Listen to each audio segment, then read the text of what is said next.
mga bata! Tayo ngayon ay mag-aaral sa Filipino 4, Quarter 2, Week 1, Lesson 1. Pagsagot sa mga tanong mula sa napakinggan at nabasang alamat, tula at awit. Sa araling ito, ikaw ay inaasahan na masasagot mo ang mga tanong mula sa napakinggan at nabasang alamat, tula at awit. Kamusta mga bata? Sa araw na ito ay pag-aaralan natin ang pagsagot sa mga tanong mula sa napakinggan at nabasang alamat, tula at awit. Mahilig ka bang magbasa? Ano-ano ang mga nabasa mong alamat, tula o awit? Alam mo ba ang kahulugan ng alamat, tula at awit? Ang alamat ay kwento tungkol sa pinagmula ng mga bagay o lugar. Ito ay maaaring totoong bahagi ng kasaysayan o katang-isip lamang. Ang tula ay nagpapahayag ng magagandang kaisipan at pananalita sa pamamagitan ng mga taludtod. Ang awit ay isang uri ng mahabang tulang pasalaysay na binubuo ng mga saknong at taludtod. Ito ay pangkalahatang tawag sa kanta o musikang pamboses. Basahin ang isang alamat. Ang pamagat ng alamat ay Alamat ng Bayabas.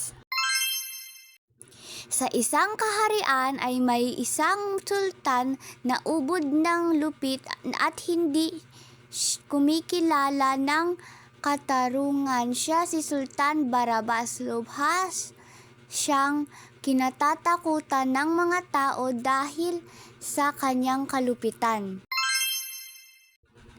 Batas na dapat sundin ang mga salita ni Sultan Barabas. Ang hindi sumunod sa kanya ay may katapat na mabigat na kaparusahan.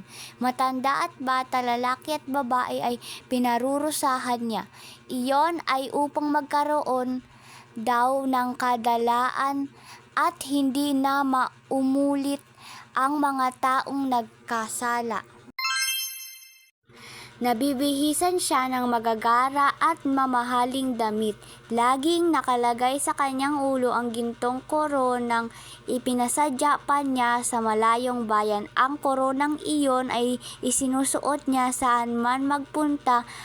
Pagpapakita ito ng kanyang kapangyarihan at pagiging mataas sa lahat. Masasarap ang kanyang mga pagkain, ngunit ubod naman siya ng damot. Walang nakakahingi sa kanya ng tulong o kahit konting pagkain. Ang kanyang malawak na hardin na may tanim ng iba't ibang punong namumunga ay hindi niya hinahayaang mapasok nino man. Siya lamang at ang mga alipin tagapitas ng mga bungang kahoy ang nakakapasok doon. Mas mabuti pa sa kanya ang mabulok ang mga bunga ng puno kaysa ipakain sa iba. Isang araw ay may isang mangingisda ang ipinahuli ng sultan sa kanyang mga tauhan dahil masyado itong ginabi sa pangingisda. Walang awa niyang ipinakulong at iniutos na pahirapan ang pobreng mangingisda upang magtanda. Nabalitaan ng asawa ng mangingisda ang nangyari at agad siyang nagtungo sa kaharian ng sultan kahit malalim na ang gabi. Ang asawa ito ng mangingisda ay mahusay gumawa ng isdang daing. Ito ang nagdadaing ng mga isdang nahuhuli ng asawa. Matapang na nagtuloy sa palasyo ang magdadaing. Kinatok nito ang tutulog na sultan. Dahil naaabala sa tulog ay galit na bumangon na ang sultan nang malaman nito kung sino ang umaabala sa pagtulog at kung ano ang sadya nito ay lalo siyang nagalit. Sa halip na maawa sa babae ay ipinakulong niya ito. Naisip niyang makakakain na siya ng masarap na daing dahil naroon na ang asawang babae at ipagluluto siya ng masarap na isda. Masaya na rin sana ang mag-asawa kahit pareho silang nakakulong. Magkasama naman silang dalawa. Kaya lang ay nag-aalala sila para sa anak na binatilyo na naiwang mag-isa sa bahay nila.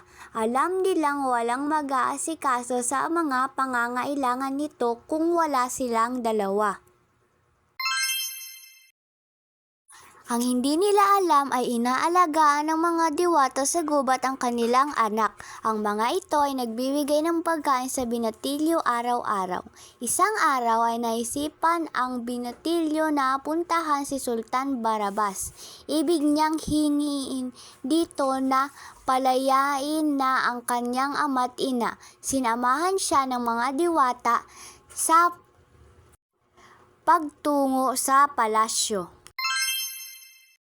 Nang makaharap ng binatilyo ang sultan ay tahasan nitong sinabi na dapat siyang bigyan ng pagkain dahil ang kinakain nito ay ang isdang pinaghirapang hulihin ng kanyang ama at idinaing ng kanyang ina.